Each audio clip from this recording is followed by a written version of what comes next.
Assalamualaikum warahmatullahi wabarakatuh. Jadi kali ini saya akan menjawab semua pertanyaan tentang sistem security. Pertanyaan pertama datang dari Nurbaiti. Assalamualaikum warahmatullahi wabarakatuh. Saya Nurbaiti dari kelompok 3 yang bertanya, bagaimana memberikan keamanan kepada komputer password yang memiliki password? Karena jika memasukkan password yang salah lebih dari 3, maka komputer akan bermasalah. Nah, sebelum itu terjadi tentu ada keamanan atau peringatan-peringatan tertentu untuk mencegah komputer tersebut. Mohon penjelasannya. Terima kasih. Jadi, password adalah program pribadi yang dijalankan oleh kita sendiri. Penggunaan password untuk mencegah orang kedua melakukan perubahan pada laptop atau komputer. Nah, untuk masalah penggunaan yang password jika dimasukkan 3 kali, seharusnya pada komputer sudah ada yang namanya HIN atau intip untuk memudahkan kita mengingat password. Jadi jawabannya itu tadi ya. Mungkin kurang berkenan, boleh di komentar pada di bawah ini nanti.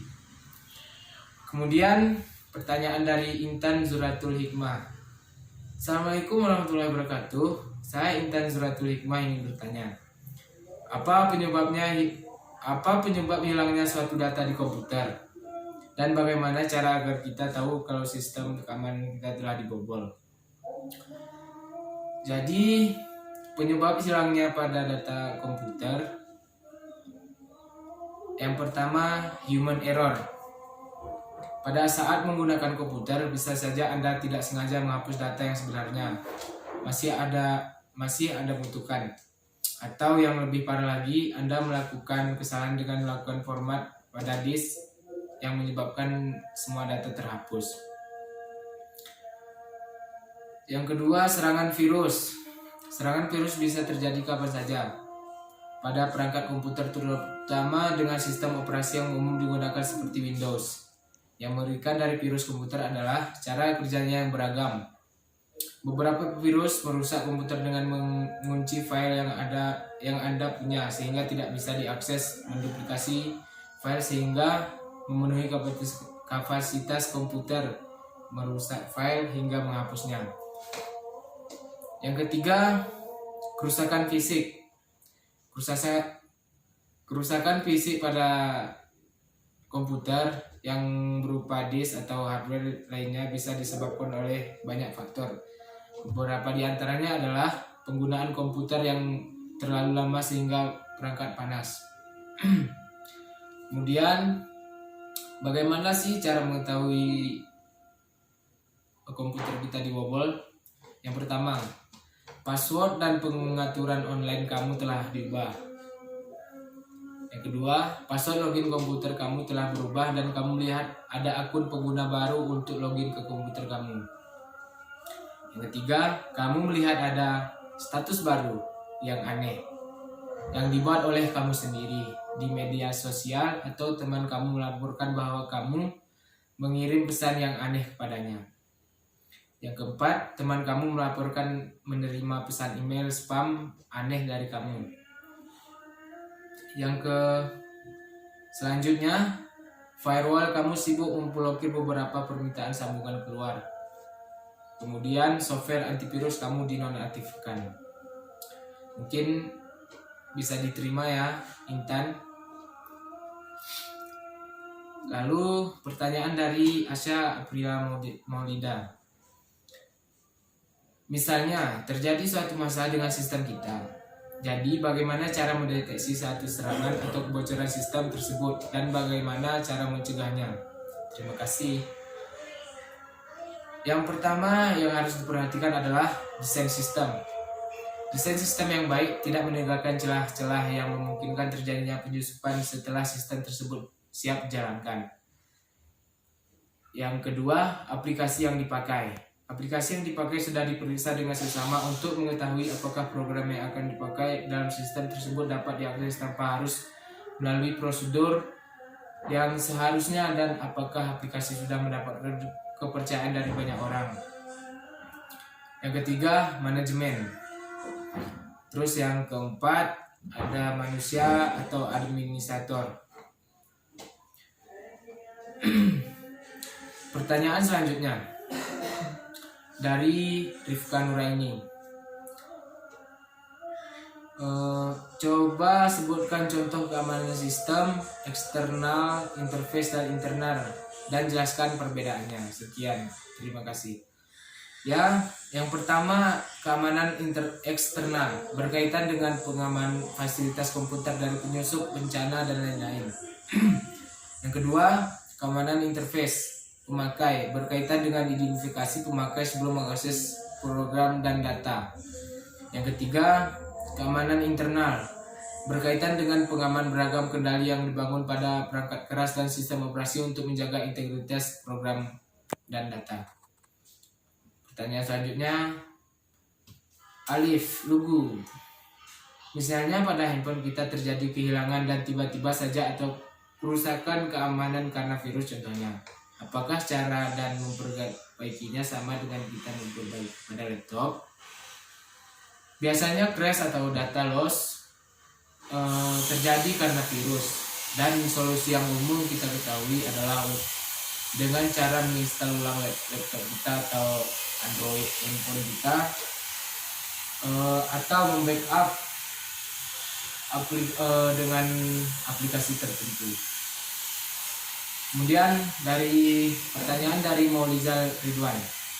Ada beberapa aplikasi antivirus yang jika ingin menggunakannya harus membayarnya. Dan untuk mengakali hal ini, ada beberapa orang yang mendownload aplikasi crack atau bajakan agar bisa menggunakan aplikasi tersebut tanpa perlu membayar. Bagaimana tanggapan dari kelompok 11 yang menggunakan aplikasi antivirus crack tersebut? Apakah data yang ada pada perangkat masih dapat jamin keamanannya? Sekian, terima kasih. Tentu saja, tapi sampai jangka waktu yang tertentu. Virus selalu dikembangkan untuk menaklukkan atau mengabaikan sistem-sistem keamanan yang terbaru. Maka muncullah istilah antivirus. Maka antivirus harus melakukan hal yang sama. Masalah yang kemudian muncul adalah antivirus bajakan tidak dapat diupdate.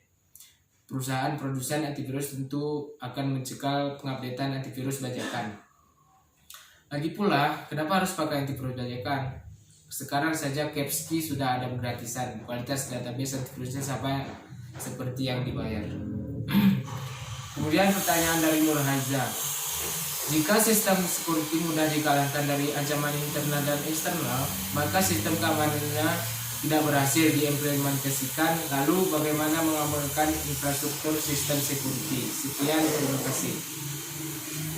Solusi untuk mencegahnya, yang pertama, pembatasan login, misalnya pada terminal tertentu pada waktu dan hari tertentu. Yang kedua, pembatasan dengan callback, yaitu login dapat dilakukan oleh siapapun bila telah sukses. Sistem memutuskan koneksi dan memanggil nomor telepon yang disepakati. Penyusup tidak dapat menghubungi lewat sembarang saluran telepon, tapi hanya pada saluran telepon tertentu. Kemudian yang ketiga, pembatasan jumlah usaha login, misalnya dibatasi sampai 3 kali dan segera dikunci dan diberitahukan ke administrator, seperti memakai alarm setelah kesalahan 3 kali lah. Kemudian ada objek yang perlu diproteksi. Objek perangkat keras, misalnya pemroses, segmen memori, terminal, disk drive, printer, dan lain-lain. Objek perangkat lunak, misalnya proses file, base data, smartphone. Kemudian pertanyaan dari Ica Widya Pratiwi. Bagaimana cara kerja keamanan data memberitahu user ketika terjadi pembobolan data? Jadi jawabannya sama seperti pertanyaan Intan ya. Jika terjadi pembobolan, maka kamu menemukan ada program baru yang terinstall di komputermu. Kemudian ada pesan atau spam aneh yang kamu terima dari email kamu. Terus halaman awal atau mesin pencari pada browser default telah dibaca. Kamu mulai menerima telepon dari bank, perusahaan kartu kredit, toko online, tentang pembayaran melalui kartu kredit, pengurangan saldo bank, pembelian yang tidak jelas. Intinya tindakan yang merugikan setelah dibobol lah. Kemudian pertanyaan dari Teguh Rofit.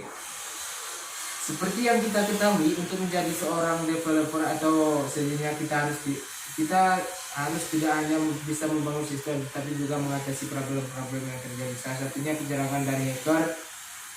Jadi pertanyaan apa yang harus dikuasai oleh developer untuk mengatasi keenam ancaman sistem komputer itu? Sekian, terima kasih. Jadi saya tidak menjawab bagaimana cara mengatasinya, tapi solusi untuk terhindar dari hacker-hacker tersebut akan saya jelaskan di sini.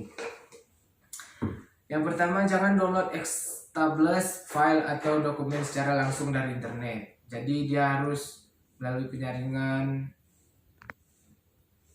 nanti ada ampasnya. Jangan membuka semua jenis file yang mencurigakan dari internet. Misalnya kita sudah ketahui dark web, apalah itu namanya kan, jangan dibuka. Yang ketiga, jangan install game atau screensaver yang bukan asli dari OS. Yang keempat, jangan kirim file mencurigakan via email ke admin setempat untuk dicek. Jika Anda dikirimi email dari orang yang dikenal, segera ke admin untuk dicek. Yang kelima, simpan file dokumen dalam format RTF, Rich Text Format. Yang keenam, selektif dalam download attachment file dalam email. 7, teruskan informasi virus atau WAF file ke admin setempat. Jika ada yang virus masuk ke dalam sistem kita, maka berikanlah kepada sang ahli. Kontak kepada admin jika merasa komputer Anda kena gangguan virus. Kemudian pertanyaan dari Ahmad Farhan Habibi. Saya Ahmad Farhan Habibi dari kelompok 2 ingin bertanya. Coba saudara sebutkan beberapa kelemahan sistem security. Jadi kelemahan sistem security ini, jika ada virus yang masuk kepada sistem kita,